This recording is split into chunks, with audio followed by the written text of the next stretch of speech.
நாட்டின் அரசியல் சூழலில் ஏற்படக்கூடிய திடீர் திருப்பங்களுக்கு தயாராக இருக்கும்படி பினாங்கு டிஏபி கட்சிக்கு அதன் பொதுச் செயலாளர் ஆந்தனி லாக் தீவிர எச்சரிக்கை விடுத்துள்ளார்.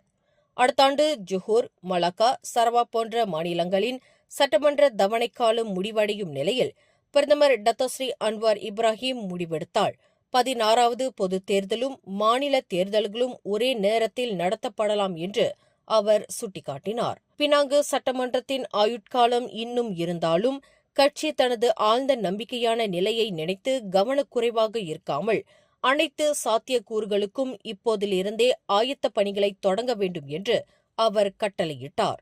இந்த நெருக்கடியான காலத்தில் மக்கள் நம்பிக்கையை பாதுகாக்க கட்சிக்குள் ஒற்றுமையும் கட்டுப்பாடும் மிக அவசியம் என்றும் புதிய தலைமைக்கு முழு ஆதரவு அளிக்க வேண்டும் என்றும் அவர் உறுப்பினர்களுக்கு அறைகூவல் விடுத்தார். மேலும் செய்திகளை தெரிந்து கொள்ள கீழே இருக்கும் பெல் பட்டனை அழுத்துங்கள்.